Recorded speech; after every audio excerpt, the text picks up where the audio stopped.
봄비가 내리고 그리고 쾌적한 날씨가 왔습니다. 이런 생각도 들어요. 하나님 이 비를 몇 주 전에만 좀 주셨더라면, 그런 생각이 절로 나요. 그런데 지금도 하나님 비 주신 것이 감사하고, 또 이 땅에 하나님께서 은혜의 단비를 주시는 것처럼 여러분의 심령에도 하나님께서 말씀, 예배, 기도의 단비를 허락해 주시기를 주님의 이름으로 축원합니다. 오늘 우리가 나눌 말씀의 제목은 그리스도와 합하여. 세례에 관한 말씀을 다음 주까지 나눌 것인데, 오늘은 세례에 관한 말씀 두 번째입니다. 우리 교회는 4월 13일 종료주일에 세례식을 거행을 할 것입니다. 학습 세례를 거행하기 위해서 매주 토요일 학습 세례 교육을 했습니다. 그리고 어제 학습 세례 혜택 대상자들을 문답을 했어요. 학습받는 분들 가운데도, 또 세례받는 분들 가운데도 참 감격스러운 믿음의 고백들이 있었습니다. 그러면 세례는 우리에게 어떤 의미인가? 지난주에 세례는 하나님의 선물이라고 하는 제목으로 말씀을 선포했습니다. 세례에 두 가지 종류가 있다 했어요. 물세례와 성령 세례. 물세례라고 하는 것은 죄를 고백하는 회개를 의미합니다. 죄를 회개하고 사람들 앞에서 믿음을 고백하는 자들에게 우리는 물세례를 시행합니다. 그렇기 때문에 세례를 준비하는 성도는 죄를 자백하고 하나님의 용서를 구하고 성령의 임재를 구하는 기도로 준비할 필요가 있습니다. 성령 세례는 그리스도의 성령이 각 개인에게 임하는 것입니다. 하나님께 회개하고 믿음을 고백하는 성도들에게 성령이 임하시는 것이에요. 그래서 하나님의 자녀가 되는 것을 성령이 인치는 것, 이것이 성령 세례입니다. 회개의 은혜, 성령 주심 모두 하나님의 선물입니다. 그래서 세례와 관련되어 있는 모든 것들이 하나님의 선물입니다. 오늘 본문이 선포하는 세례의 의미는 무엇인가? 로마서 6장 3절에 보니까 무릇 그리스도 예수와 합하여 세례를 받은 우리는 그의 죽으심과 합하여 세례를 받을 줄을 알지 못하느냐. 아멘. 세례의 의미가 무엇인가? 자, 함께 따라하죠. 그리스도와 연합하는 것입니다. 그리스도와 연합하는 것이라고 그랬어요.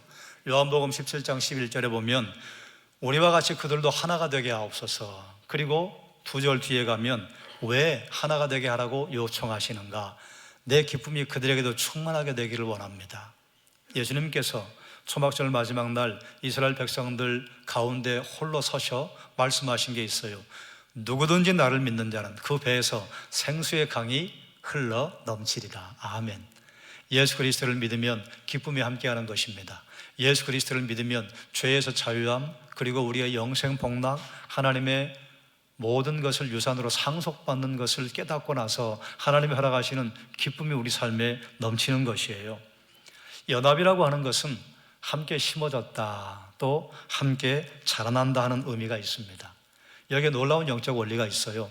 함께 심어졌기 때문에 그리스도와 함께 죽고 그리스도와 함께 살고 그리스도와 함께 영원한 생명을 누리는 것이 내 것 된다는 것입니다. 세례 예식 자체가 그리스도와 연합을 이루는 것은 아니에요. 물뿌림 또는 침례교인들은 침수례를 거행을 하는데 물을 뿌리든지 물을 붓든지 아니면 물에 잠기든지 그 영적인 의미는 동일합니다. 나는 죽고 새로운 내가 주 앞에 다시 살아나고 그리고 새로운 생명이 출발된다고 하는 영적 의미가 있어요.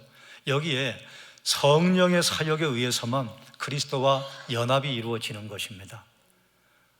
물을 뿌리고 침수례를 하고 그리고 물을 붓는 것은 목회자가 해요. 목회자가 그 세례의 의식에 능력을 행할 수 있는 그 어떤 조건도 없습니다. 다만 수행할 뿐이에요. 그 수행이 값지게 되는 것은 성령께서 함께 하시고 성령께서 임재하시고 성령이 함께 일하심으로 말미암아 세례 성령의 역동이 임하는 것 때문입니다. 그리스도와 연합 아래에서 세례를 사도 바울은 세 가지로 선포했습니다. 첫 번째, 한번 따라하죠. 주님과 함께 장사되는 것입니다. 로마서 6장 4절 말씀 함께 읽겠습니다. 그러므로 우리가 그의 죽으심과 합하여 세례를 받음으로 그와 함께 장사되었나니 이는 아버지의 영으로 말미암아 그리스도를 죽은 자 가운데서 살리심과 같이 우리로 또한 새 생명 가운데서 행하게 하려 함이라. 아멘. 그의 죽으심과 합하여 세례를 받았다 그랬어요. 이것이 바로 연합했다고 하는 의미입니다.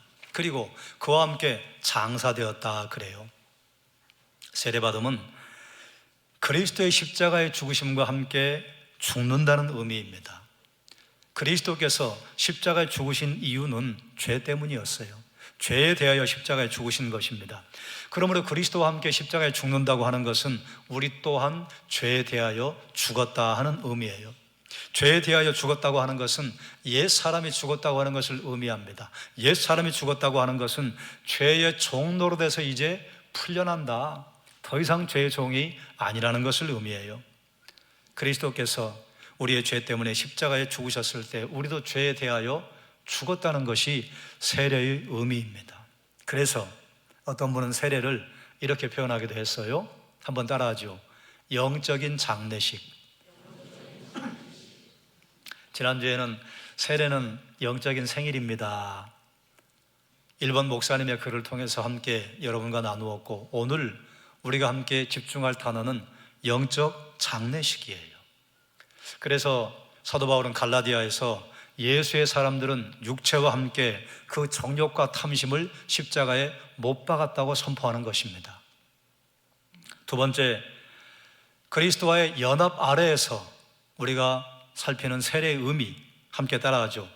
부활에 함께 동참하는 것입니다. 로마서 6장 5절 말씀입니다. 만일 우리가 그의 죽으심과 같은 모양으로 연합한 자가 되었으면 또한 그의 부활과 같은 모양으로 연합한 자도 되리라. 아멘.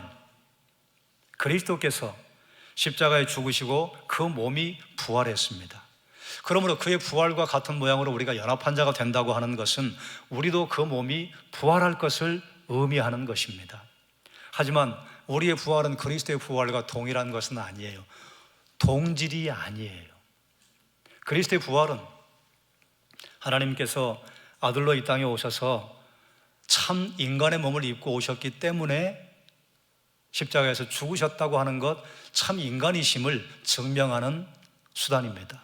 또한 하나님의 아들이신 예수 그리스도께서는 죽음에 묶여 있을 수 없기 때문에 반드시 살아나셔야 한다는 참 하나님이심을 우리에게 알려주시는 것이에요.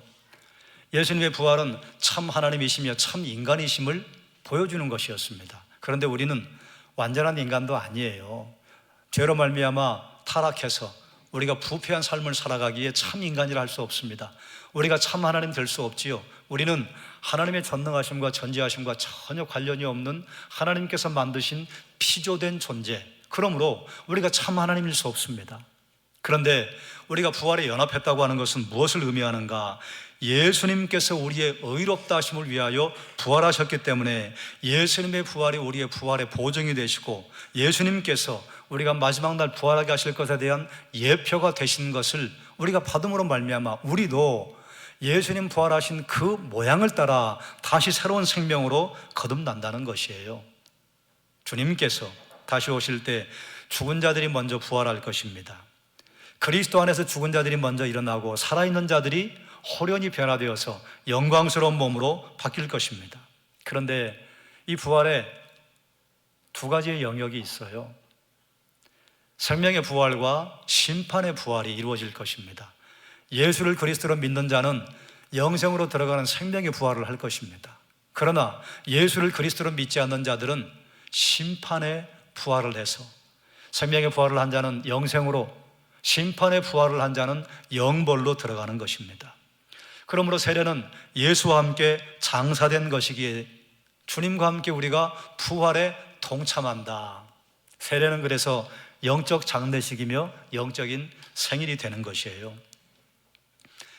예수님의 모든 사역과 함께 우리가 연합한다고 하는 그 빛 아래에서 세 번째 세례, 어떤 의미가 있는가? 한번 따라합니다. 새 생명 가운데 행하는 것입니다. 로마서 6장 4절에 이렇게 선포합니다. 그러므로 우리가 그의 죽으심과 합하여 세례를 받음으로 그와 함께 장사되었나니 이는 아버지의 영광으로 말미암아 그리스도를 죽은 자 가운데서 살리심과 같이 우리로 또한 새 생명 가운데서 행하게 하려 함이라. 아멘. 세례는 그리스도와 연합하는 것이라고 했습니다. 그리스도께서는 이 땅에서 하나님의 말씀에 온전하게 순종하며 완전한 삶을 사셨습니다. 그러므로 세례라고 하는 것은 그리스도가 살아가셨던 그 삶을 닮아서 우리도 주님처럼 새 생명 가운데서 온전한 삶을 살아가는 첫 출발을 의미하는 것이에요. 죄의 영역에서 벗어나서 적극적으로 의로운 삶을 살겠다는 선포입니다. 그러므로 세례식에 하나님 앞에 믿음을 고백한 성도들은 하나님이 이제는 제가 예전의 삶을 버리고 새로운 삶을 살겠습니다, 결단이 필요합니다. 그리고 세례식에 함께하는 여러분은 세례함으로 말미암아 우리 교회 입교인이 되는 성도들이 예전의 삶을 버리고 새로운 삶, 생명의 삶을 살 수 있게 해주시라는 여러분의 기도가 필요합니다. 이전에 나는 예수와 함께 죽고 예수님께서 부활하신 것처럼 우리도 새로운 생명을 얻어서 새로운 삶을 살겠다고 하는 다짐을 하는 자리가 세례. 이 세례를 베드로는 이렇게 선포했습니다. 사도행전 2장 38절 함께 읽겠습니다. 베드로가 이르되 너희가 회개하여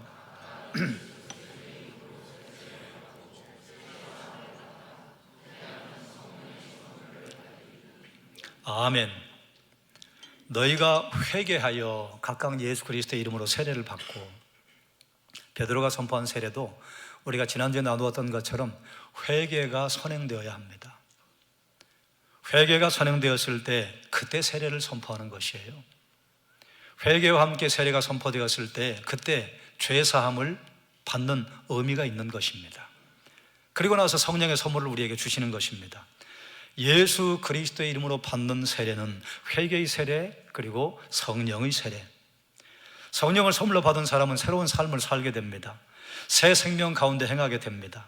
죄에서 자유함을 얻지요, 하나님의 자녀가 되는 권세를 얻게 됩니다. 하나님 나라를 유업으로 얻게 됩니다. 하나님 나라를 유업으로 얻었으니 하나님 나라 자녀답게 살아갈 수 있는 삶이 시작이 되는 것인데, 하나님 나라의 자녀답게 살아가는 것이 어떻게 사는 것인가? 레위기 19장 1절에서 2절에 보면 내가 거룩하니 너희도 거룩하라 말씀하세요. 내가 거룩하니 너희도 거룩하라, 그 말씀은 무슨 의미인가? 한번 따라합니다. 말씀에 순종하라. 여러분, 거룩을 생각하면 어떤 단어가 떠올라요? 우리는 영적인 것, 또 예배하는 것, 우리의 신앙, 이런 것과 관련 지어서 생각을 하게 됩니다. 그런데 우리가 하나님 앞에 거룩한 삶을 사는 것, 말씀에 순종한다고 하면서 레위기 19장 1절에서 17절까지 마지막 절까지는 어떤 것을 말씀하는가 하면, 첫 번째, 부모에게 순종하라. 우상을 숭배하지 마라. 하나님에게 온전한 제물을 드리고 그 제물을 함부로 대하지 말라. 이웃을 사랑하라. 재판에 불의를 행하지 말라. 그럼 이렇게 기록된 문장들을 딱 두 문장으로 바꾸면 이것입니다. 한번 따라하죠. 하나님 사랑, 이웃 사랑. 예수님께서는 율법 교사가 예수님에게 와서 질문을 할 때, 예수님, 율법에서 가장 큰 계명이 무엇입니까? 그래, 율법에 한정된 그의 질문을 선지자로까지 확장을 시켜요. 그것은 구약 전체를 의미하는 것입니다. 하나님을 사랑하고 이웃을 사랑하는 것이 율법과 선지자의 계명이다. 그것을 어디서 끌고 오셨는가? 레위기 19장 1절과 2절이었습니다. 사랑하는 여러분, 새 생명의 원리의 지배를 받고 새 생명을 따라 살아간다고 하는 것은 하나님을 사랑하고 이웃을 사랑하며 사는 것을 말합니다. 하나님 사랑하는 것에 예배와 기도와 전도와 선교가 들어가고, 이웃을 사랑하는 것에 예배와 전도와 선교와 기도가 들어갑니다. 그러므로 세례받음은 새로운 삶을 살겠다는 선포입니다. 세례받음은 내가 하나님 앞에 이렇게 살겠습니다, 그리고 내 힘을 하나님 앞에 결단하는 것이 아니라, 하나님, 그런데 저는 그렇게 살아갈 힘이 없네요. 성령께서 은혜와 능력을 주시기를 원합니다. 성령을 의지하는 결단을 하는 자리가 세례의 자리입니다. 세례 예식 자체가 우리를 그리스도와 연합을 이루는 것 아닙니다. 세례 예식이 그리스도와 연합이 되는 것은 성령의 은혜로 말미암아 가능한 것이에요. 세례받음에 성령께서 개입하셔서 그리스도와 연합을 허락하는 것입니다. 피지 선교사라는 책이 있습니다. 뉴질랜드 부근의 솔로몬 군도의 피지 족속에게 선교사로 활동을 했던 선교사님께서 기록한 책인데, 여기 이런 내용이 있어요. 어렵게 선교를 시작을 해서 드디어 피지 족속 가운데 예수님을 구주로 고백하는 성도가 생겼습니다. 세례를 베풀어야 되겠는데 킬링 스토운 옆에서 세례를 베풀었어요. 이게 무엇이냐? 그 마을 중심에 킬링 스토운이 있어요.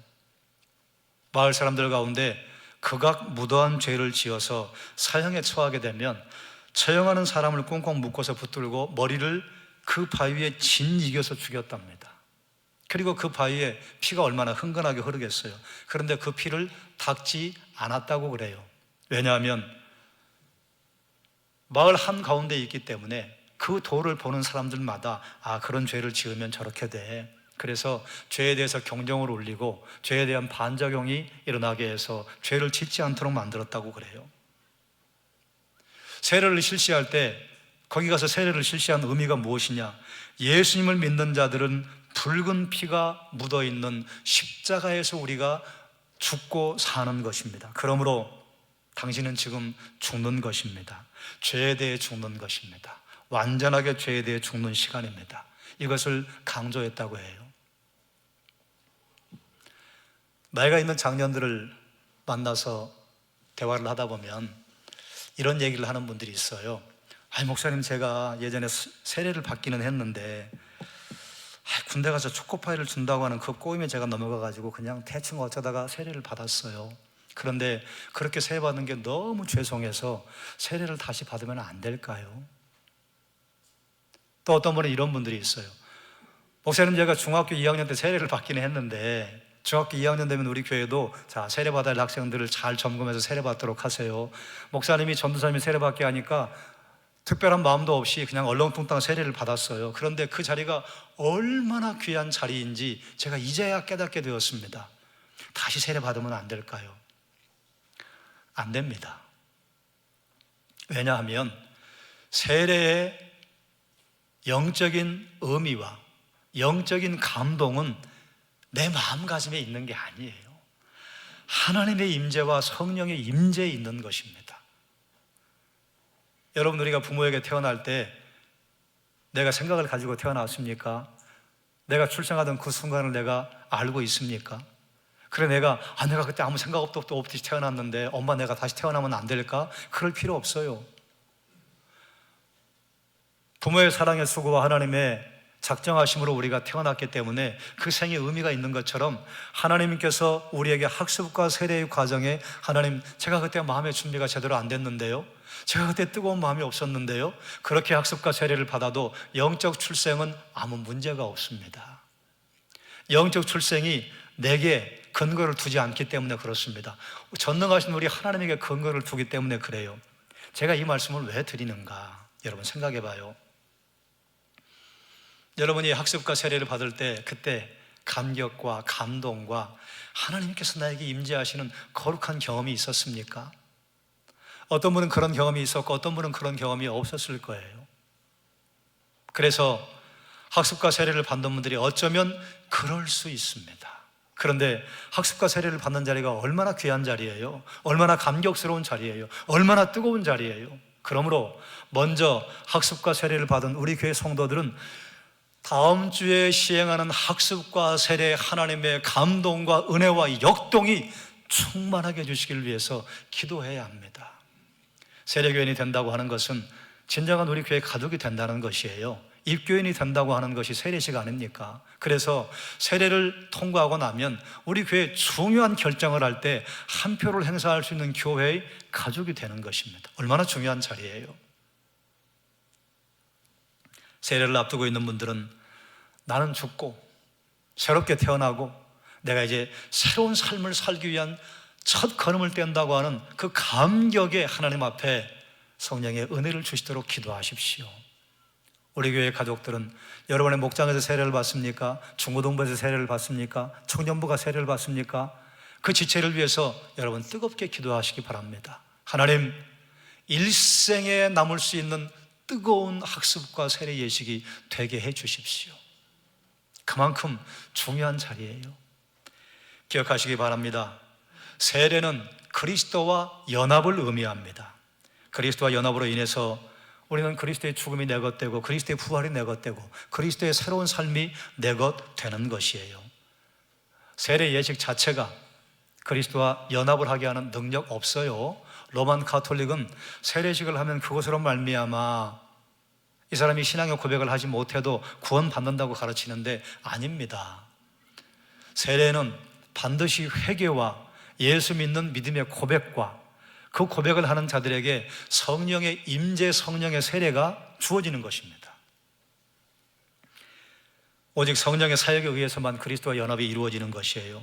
그러므로 세례는 그리스도와 함께 장사되는 것이요, 그리스도와 함께 부활에 동참하는 것이요, 그리스도와 함께 새 생명 가운데 살아가는 의미가 있습니다. 이전에 나는 예수와 함께 죽고 예수님처럼 다시 영광의 몸으로 부활할 것이고 새로운 생명을 얻어서 새로운 삶을 살아가는 첫 자리, 그 자리가 세례의 자리입니다. 세례를 앞둔 분들은 특별히 기도하고 준비하시고, 세례를 이미 받으신 분들, 세례의 그 감격이 여러분에게 현재 진행형이 되어야 합니다. 예수와 함께 죽는 것 매일의 고백이 되어야 하고, 예수와 함께 다시 사는 감격이 매일의 고백이 되어야 하고, 예수와 함께 새로운 생명의 원리에 따라 살아가는 것, 어제 했기 때문에 오늘은 하지 않아도 되는 것 아닙니다. 어제 살았기에 오늘도 살고, 오늘 살기에 내일도 살 힘을 주십시오. 그래서 여러분이 밟는 곳마다 하나님 사랑과 예수 사랑의 향기가 넘치게 해주시기를 주의 이름으로 축원합니다. 기도하겠습니다. 베드로가 이르되 너희가 회개하여 각각 예수 그리스도의 이름으로 세례를 받고 죄의 사함을 받으라. 그리하면 성령의 선물을 받으리니. 하나님, 우리가 한 것 없이 구원받았습니다. 우리가 아무것도 한 것 없는데 성령을 선물로 받았습니다. 우리가 아무것도 한 것이 없는데 하나님의 자녀가 되는 권세를 받았으며 하나님의 모든 것을 상속받을 수 있는 후사의 자격을 선물로 받았습니다. 아무리 생각해도 은혜밖에는, 아무리 생각해도 은혜밖에는 노래하고 찬양할 것이 없습니다. 하나님, 하나님의 은혜 앞에 서서 예배하게 하심 감사, 말씀에 들을 길을 주심 감사, 이곳에 내 두 다리로 걸어와서 예배하게 하신 은혜 감사, 사랑하는 성도를 주심 감사. 하나님, 감사할 제목들이 꼬리에 꼬리를 물고 일어납니다. 그러므로 감사가 넘치는 삶을 살게 하시고, 하나님 성령이 내게 함께 하심으로 말미암아 내가 새로운 피조물 되게 하셨으니 새로운 피조물로 전혀 다른 삶을 살아갈 수 있는 은혜와 능력을 더해 주시기를 원하옵나이다. 예수님의 이름으로 기도드립니다. 아멘.